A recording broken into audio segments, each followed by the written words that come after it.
The crack of shattered glass cut through the morning air like a gunshot. I jerked awake on my couch, still in yesterday's work clothes, and stumbled to the window. My greenhouse, the one I'd spent 3 years building from scratch, was nothing but twisted metal and glittering shards scattered across the frost-covered ground. 2 women in matching yellow jackets stood at my front gate, clipboards in hand, watching their crew load the wreckage into a truck. Twins, maybe 50, with that particular blend of self-righteousness and spite you only see in people who've never been told no. The one on the left raised her hand and knocked on my door with the confidence of someone who owned the place. "Mr. Drake," she called through the wood. "We're from the Homeowners Association. We need to discuss your illegal structures." I opened the door with the chain still on. The smell of diesel exhaust mixed with the sharp scent of broken plants filled my nostrils.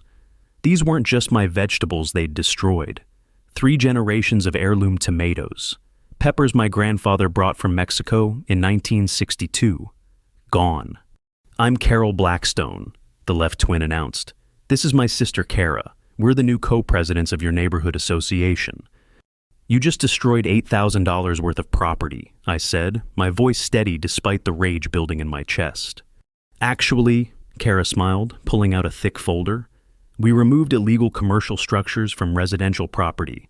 Section 12 of the revised housing codes clearly states..." "Revised by who?" "By us. Last month's emergency meeting." Carol's smile was razor thin. "The one you didn't attend." That stopped me cold. I hadn't received any notice about a meeting. Then again, since Marie died 2 years ago, I'd been keeping to myself. Maybe I'd missed something. "Look," I said, unhooking the chain, "those were personal gardens. I've been growing food there since before you moved to this neighborhood." "Commercial agriculture," Kara corrected, making notes on her clipboard.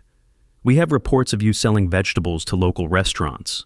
That makes this a business operation in violation of residential zoning. I sold maybe $50 worth of tomatoes to Tony's Diner last summer."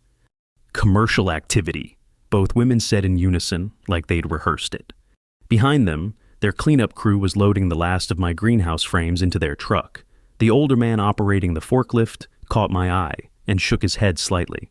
He looked sorry about the whole thing, but a job was a job.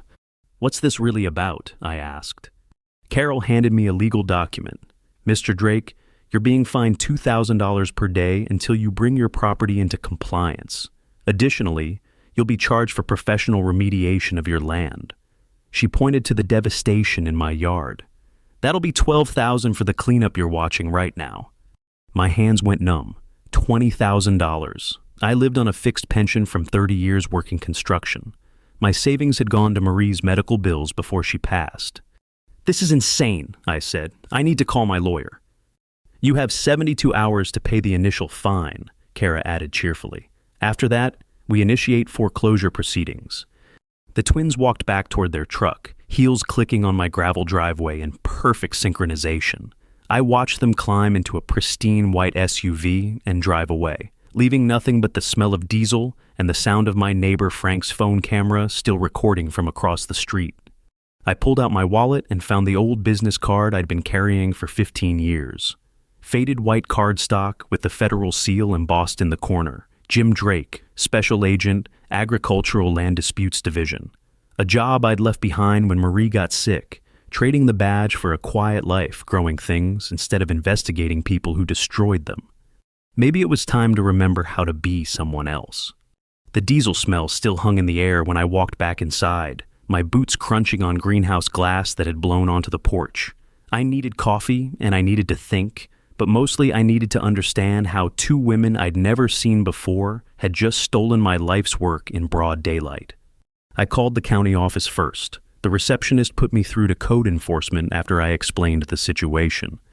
"Mr. Drake," a young voice, probably barely out of college. "This is Alex Rivera from the legal department. I heard about what happened this morning." "You heard about it?" "The Blackstone sisters filed their remediation report an hour ago. Look, I probably shouldn't be telling you this, but something doesn't add up. They're citing housing code revisions that I can't find in our system." I set my coffee mug down harder than I meant to. "What do you mean you can't find them?" "I mean the amendments they're referencing don't exist in our official records. Section 12 hasn't been modified since 2019, and it definitely doesn't prohibit personal gardens. The anger in my chest shifted into something sharper. These women weren't just bullies with clipboards. They were running a con. "Can you send me the original codes?" I asked. "Already printing them. But, Mr. Drake, there's something else. I pulled the aerial photos from our surveying database. Your greenhouse structures show up in satellite images from 2018. That's 3 years before the Homeowners Association was even established in your neighborhood." I felt the old investigative instincts kicking in. Documentation, timeline, evidence. "Alex, I need those photos." "I'll email everything. Just promise me you'll be careful. The Blackstone sisters have been very aggressive about pursuing violations recently." After I hung up, I walked outside to survey the damage. My neighbor, Mrs. Martinez, was watering her roses, but she kept glancing over with worried eyes. When she saw me looking, she hurried inside. That's when Frank Tummer came jogging across the street, his phone still in his hand. "Jim, man, I got the whole thing on video," he said, slightly out of breath. "Those women, their crew, everything. I was filming for my insurance company, documenting my property line when they showed up." "You recorded them destroying my greenhouse?" "Better than that. I caught them planting something in your garden bed before they started filming their evidence shots." My blood went cold. "Planning what?" Frank pulled up the video on his phone. The timestamp showed 6:15 a.m., 15 minutes before they'd knocked on my door. In the grainy morning light, I could see one of the Blackstone sisters crouched near my tomato plants, placing what looked like small plastic containers among the vegetation. "Can you see what those are?" "Not from this distance, but watch this part." Frank fast-forwarded the video. "After they plant whatever those things are, they take pictures. Then they call their crew to start the demolition." I stared at the screen. They'd staged the entire thing, set up their evidence, documented it, then destroyed the proof along with my greenhouse. "Frank, I need you to send me this video." "Already done. But Jim, there's something else you should know. The Blackstones have been asking questions about you around the neighborhood, specifically about whether you live here full-time and if you have any other income sources." "Why would they care about that?" "Because Mrs. Martinez told me they're planning something big, some kind of community improvement project. They need certain properties to make it work." I looked back at my destroyed garden, then at my house. Suddenly, the personal nature of this attack made sense. They didn't just want to find me, they wanted me gone. "Frank, how well do you know Tony from the diner?" "Pretty well. Why?" "I need to ask him about those vegetable sales from last summer. Something tells me the Blackstone sisters have been more thorough in their research than they let on." As Frank headed back to his house, I noticed a car I didn't recognize parked at the end of the street. Dark sedan, tinted windows, engine running. It had been there when I woke up, and it was still there now. I pulled out my old federal ID card and held it up toward the windshield. The car pulled away immediately. Whatever game the Blackstone sisters were playing, it was bigger than a simple housing code violation, and they'd just made their first mistake by underestimating who they were playing it with. Tony's diner smelled like bacon grease and coffee that had been brewing since dawn. I found Tony Castellanos behind the counter, flipping eggs with the precision of a man who'd been doing it for 30 years. "Hey Jim, Jesus, I heard what happened. Those crazy sisters tore down your whole setup." I slid onto a worn vinyl stool.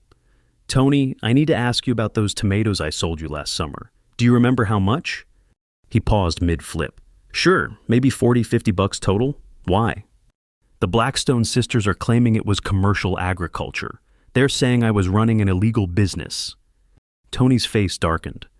"Those two came in here last week, asking all kinds of questions. How much produce I buy, who my suppliers are, whether I keep receipts for everything."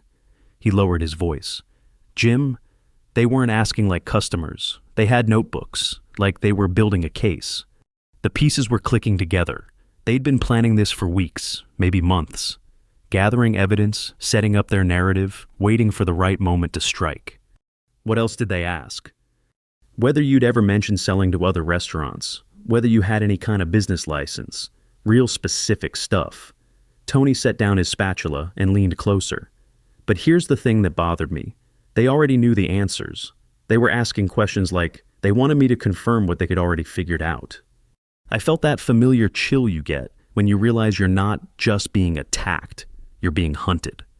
Tony, did they say anything about other neighbors, other properties?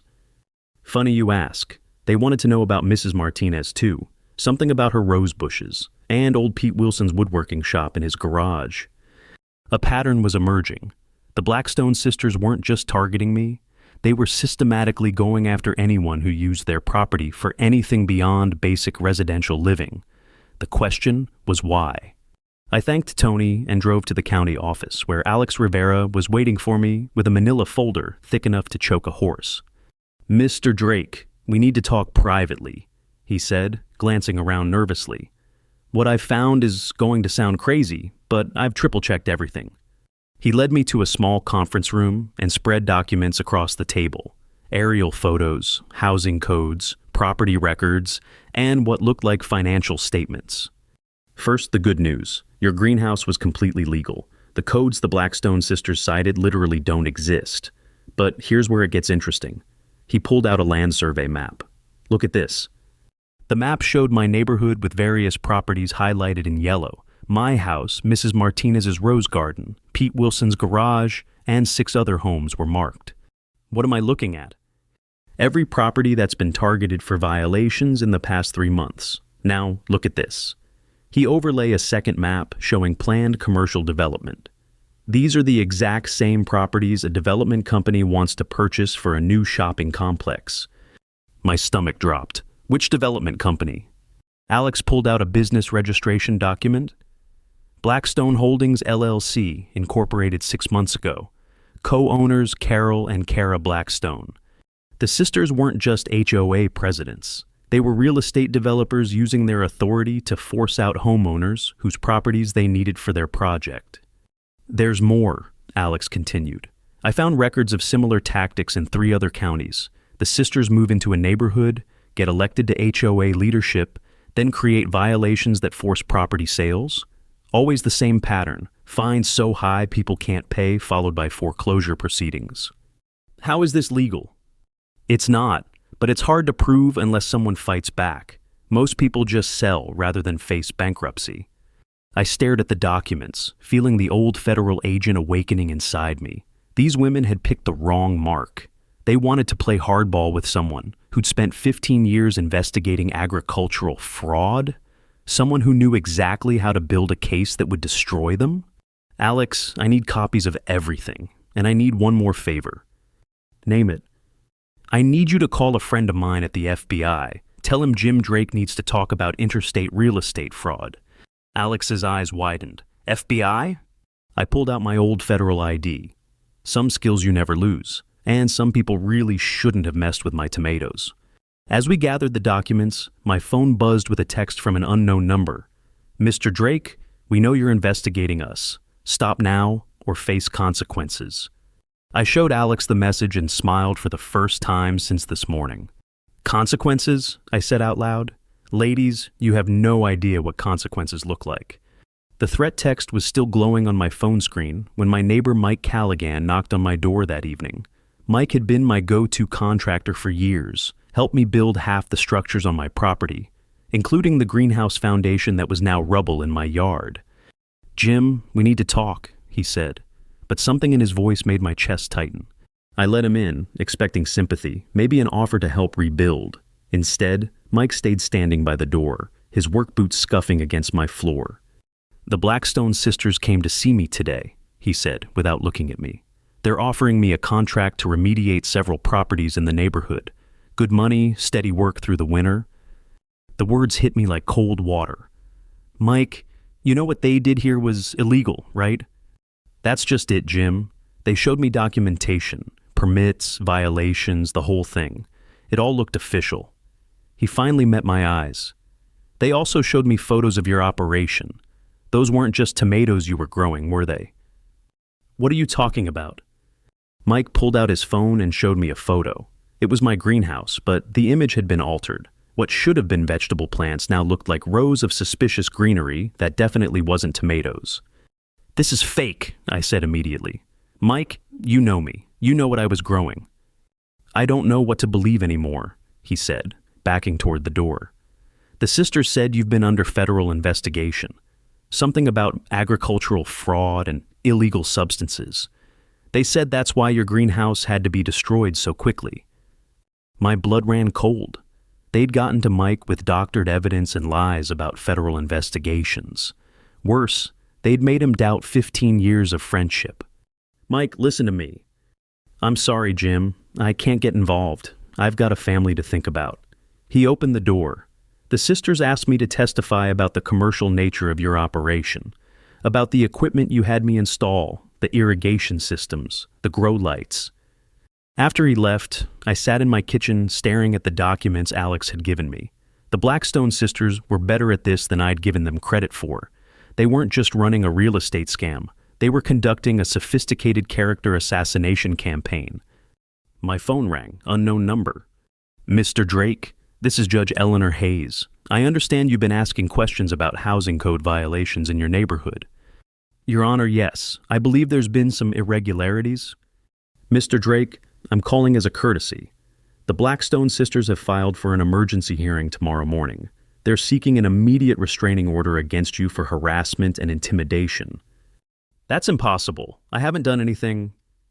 They have documentation of threatening behavior, including witness statements and photographic evidence of you displaying what appears to be a federal law enforcement credential to intimidate them. I closed my eyes. The moment I'd shown my old ID to that surveillance car, they'd been ready for it. They'd spun it into a narrative of federal overreach and intimidation. You Judge Hayes, these women destroyed my property based on fabricated housing codes. Mr. Drake, I've reviewed their filings. Everything appears to be in order.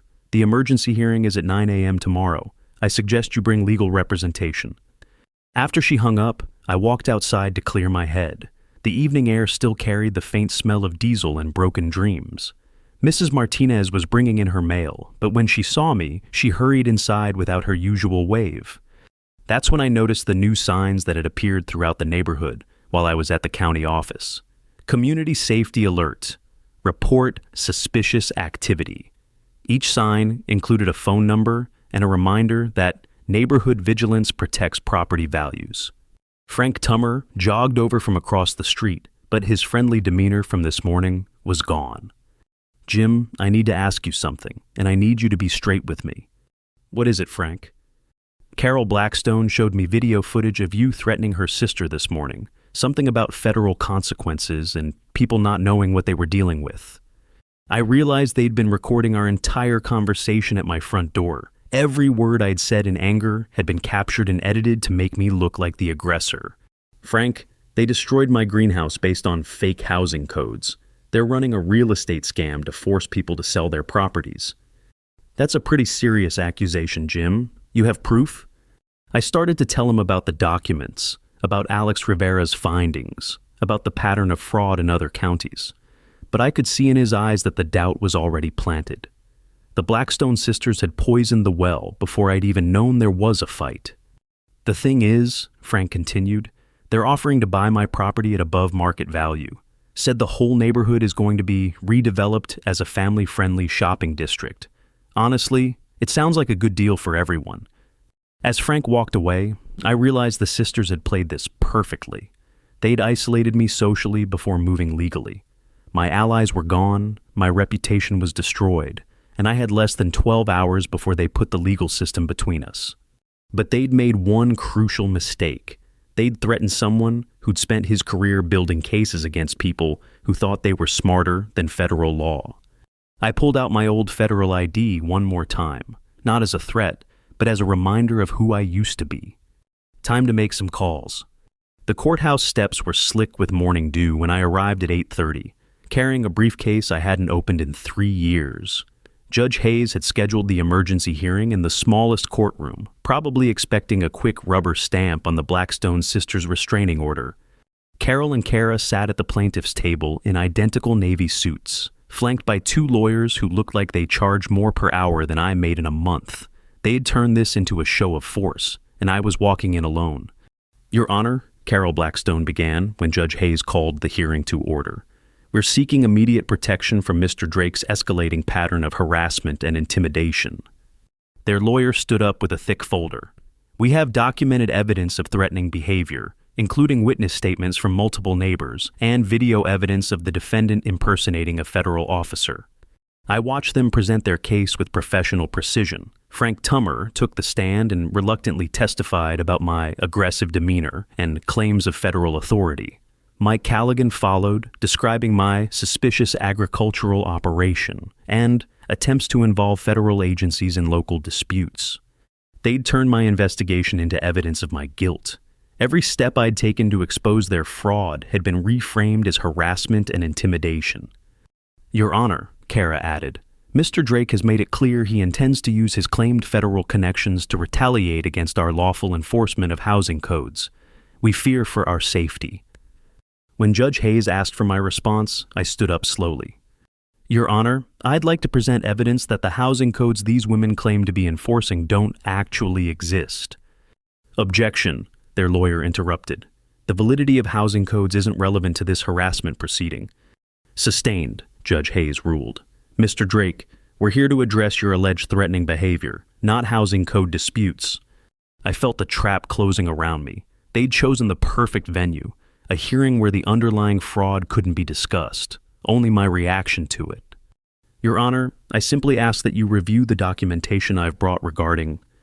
Mr. Drake, Judge Hayes said firmly, I'm granting a temporary restraining order. You're prohibited from contacting the Blackstone sisters, approaching their property, or interfering with their official duties. Violation of this order will result in immediate arrest. As the gavel fell, Carol Blackstone smiled at me with the satisfaction of someone who just won a chess game I didn't know I was playing. Outside the courthouse, Alex Rivera was waiting by my truck. How did it go? They played me perfectly, I admitted. Every move I made to investigate them became evidence of harassment. The restraining order means I can't get within 50 feet of them. There's something else, Alex said quietly. My supervisor called me into his office this morning. Someone filed a complaint about me providing confidential information to unauthorized parties. I'm being transferred to a different department, effective immediately. The sisters had neutralized my only ally in the county office. Now, Alex couldn't help me even if he wanted to. Did you make those calls to your FBI contacts? Alex asked. Left 3 messages. No one's called back yet. I looked at my watch. But there's something I need to do first. What? I need to visit Mrs. Martinez. If I'm right about their pattern, she's next on their list. I drove to Louise Martinez's house, where I found her in her front yard staring at a citation notice taped to her mailbox. Jim, she said when she saw me, they came for my roses. The notice claimed her prize-winning rose garden violated landscaping density codes and constituted unauthorized agricultural activity. The fine was $3,000, with daily penalties until the roses were removed. Louise, how long have you been growing roses? 23 years. My late husband planted the first bushes when we moved in. Her voice was shaking. They want me to tear out everything and replace it with approved grass species. I looked at her garden, dozens of carefully tended rose bushes that had won county fair competitions for the past decade. The Blackstone sisters were systematically destroying anything that made this neighborhood special, anything that gave people reasons to stay. There's more, Louise whispered. They offered to buy my house yesterday. Said I could avoid the fines and legal troubles if I had just sold to them directly. How much did they offer? 60% of market value. They said it was generous considering the violations. That's when I understood the full scope of their operation.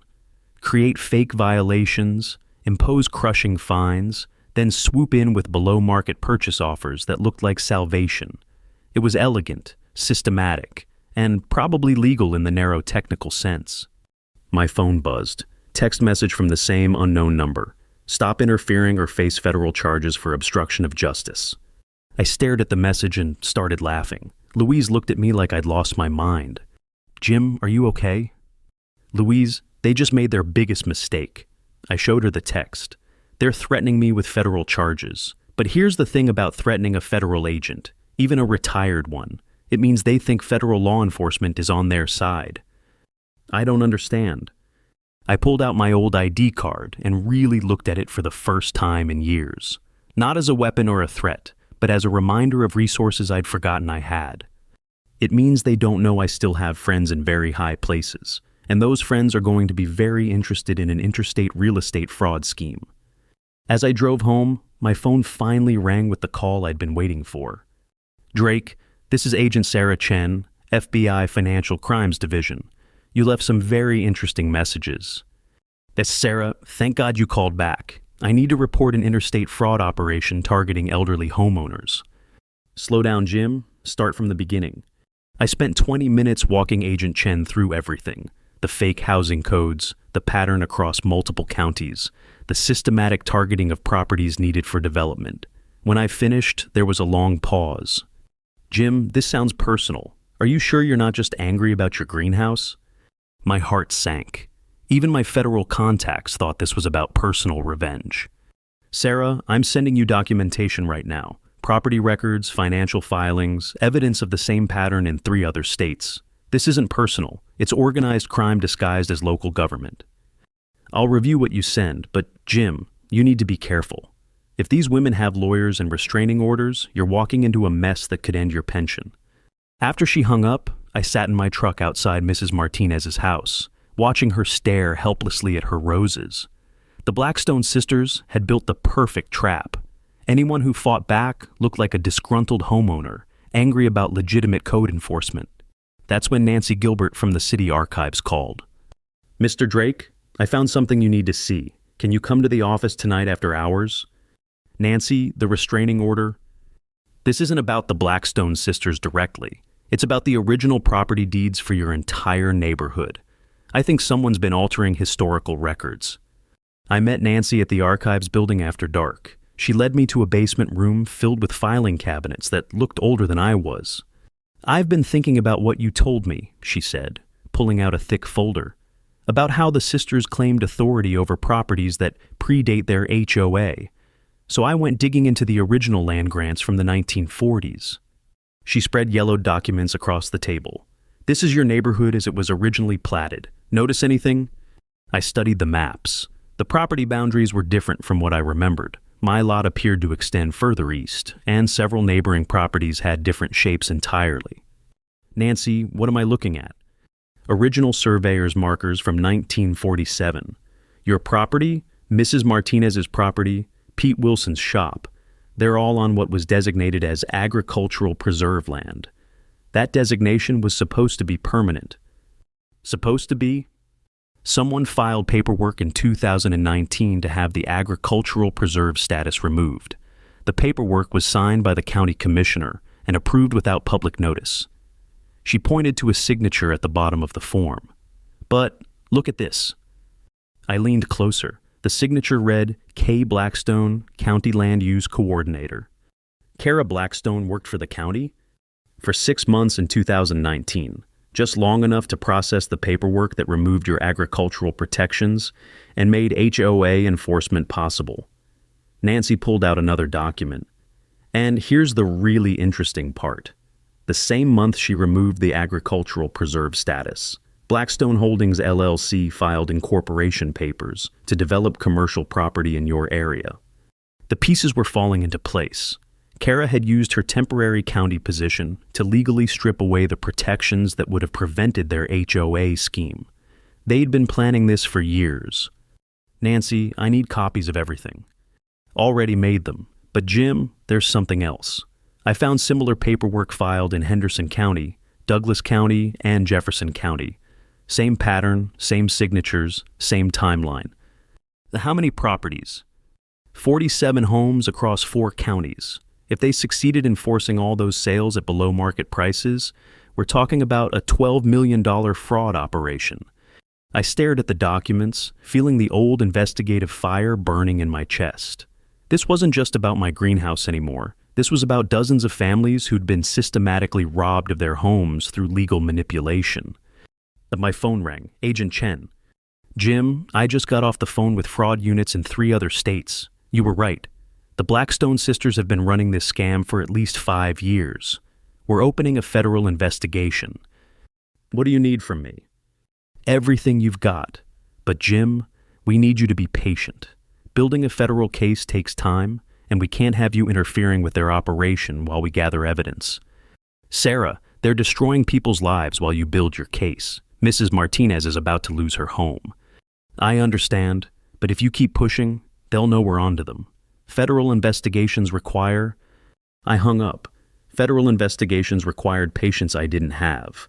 While the FBI built their case, the Blackstone sisters would continue terrorizing my neighbors. But I had something the FBI didn't have. I had hometown knowledge, personal relationships, and nothing left to lose. I pulled out my old federal ID one more time. Not as Jim Drake the victim, but as Special Agent Drake building a case that would end this once and for all. The sisters wanted to play federal agent. Time to show them what a real one looked like. The emergency neighborhood meeting was packed tighter than Tony's Diner on Sunday morning. Every folding chair in the community center was filled, with more people standing along the walls. The Blackstone sisters had called the meeting to address ongoing security concerns and the need for enhanced property compliance. I sat in the back row, keeping my distance per the restraining order, watching Carol and Kara work the crowd like seasoned politicians. They'd positioned themselves at the front with a projector and a stack of official-looking documents. "Neighbors," Carol began, her voice carrying that perfect blend of authority and concern. "We've discovered that several properties in our community pose serious health and safety risks." The projector lit up with photos of Mrs. Martinez's roses, Pete Wilson's woodworking shop, and the scattered remains of my greenhouse. These unauthorized agricultural and commercial operations have attracted rodents, created fire hazards, and violated county health codes, Kara continued seamlessly. "We're here tonight to present a comprehensive solution that protects everyone's property values." I watched my neighbors nod along as the sisters presented their twisted version of reality. Frank Tummer was taking notes. Mike Callaghan sat with his arms crossed, still avoiding my eyes. Even Mrs. Martinez looked uncertain, probably wondering if her roses really were a health hazard. "The solution," Carol announced, "is voluntary property acquisition by Blackstone Holdings. We're prepared to offer fair market value for affected properties, allowing families to relocate without the burden of expensive compliance costs." "What about those of us who want to stay?" asked Pete Wilson from the middle of the room. "Of course, staying is an option," Kara smiled. "But it requires immediate compliance with all housing codes, plus payment of accumulated fines and remediation costs." I did the quick math. Between fines, cleanup costs, and compliance requirements, they were asking for amounts that would bankrupt most of these families. The voluntary sales were anything but voluntary. That's when I stood up. "I have a question about those housing codes you keep mentioning." Judge Hayes had been clear about the restraining order. I couldn't approach or contact the Blackstone sisters, but she hadn't said anything about asking questions at public meetings. "Mr. Drake," Carol's voice turned icy, "you're subject to a restraining order that prohibits me from contacting you directly, but this is a public forum, and I'm addressing my neighbors." I pulled out Nancy's documents. "I'd like everyone to know that the housing codes you're enforcing don't actually exist." A murmur ran through the crowd. Kara stepped forward with her own folder. "Mr. Drake is a disgruntled property owner who's been harassing our office with frivolous complaints. The codes we enforce are legitimate county regulations." "Then you won't mind if I read from the actual county records?" I held up the original land use documents. "According to the county archives, this entire neighborhood sits on designated agricultural preserve land. That means residents have the legal right to grow food, operate small workshops, and use their property for agricultural purposes." "Those are outdated documents," Carol snapped. "From 1947, but here's what's interesting." I held up the paperwork Nancy had found. Someone filed to have the agricultural preserve status removed in 2019. Someone with county land use authority. I looked directly at Kara. Someone named K. Blackstone. The room went dead quiet. I could see the recognition dawning on several faces as people put the pieces together. "Furthermore," I continued, pulling out my phone, "I've just received confirmation from the FBI Financial Crimes Division that Blackstone Holdings LLC is under federal investigation for interstate real estate fraud." That was stretching the truth, but sometimes you had to bluff with the cards you held. Kara's composure cracked for just a moment. "You're making false accusations?" "Am I?" "Then explain why the same pattern of fake code violations and forced property sales has occurred in Henderson County, Douglas County, and Jefferson County." Same company, same methods, same signatures on the paperwork. Mrs. Martinez stood up slowly. Are you saying my roses aren't actually a violation? I'm saying your roses have been legally protected agricultural activity for over 70 years, until someone with inside county access illegally removed that protection. The mood in the room was shifting. People were looking at the Blackstone sisters with new eyes, seeing the careful manipulation behind the official documents and legal threats. Frank Tummer raised his hand. If what Jim's saying is true, then all those fines and remediation costs are based on fabricated violations, I finished, and the below-market purchase offers are designed to steal your property after bankrupting you with illegal fees. Carol Blackstone was frantically whispering with her lawyers, but I wasn't done. There's one more thing, I said, pulling out my old federal ID. I spent 15 years as a special agent investigating agricultural land fraud, and I've just provided the FBI with enough evidence to shut down a multi-million-dollar criminal operation. I looked around the room at my neighbors, people who'd been terrorized and manipulated into believing they were criminals for growing tomatoes and roses in their own yards. The choice is yours. You can sell your properties to the people who have been systematically destroying this neighborhood, or you can fight back against the biggest fraud scheme this county has ever seen. Pete Wilson was the first to stand. I'm not selling. Mrs. Martinez stood next. Neither am I. One by one, my neighbors rose to their feet, until only Frank and Mike remained seated. The Blackstone sisters packed up their projector in silence, their lawyers already heading for the exits. As they reached the door, Carol turned back to me. This isn't over, Drake. I held up my federal ID one last time. For you, it's been over since you destroyed my greenhouse. You just didn't know it yet. 2 weeks later, federal agents arrested both Blackstone sisters at their office. The charges included wire fraud, conspiracy, abuse of public office, and racketeering. The investigation ultimately recovered over $8 million in illegal proceeds and restored property rights to 43 families across 4 states. I rebuilt my greenhouse with help from neighbors who were no longer afraid to grow things in their own yards. Mrs. Martinez's roses won first place at the county fair that year.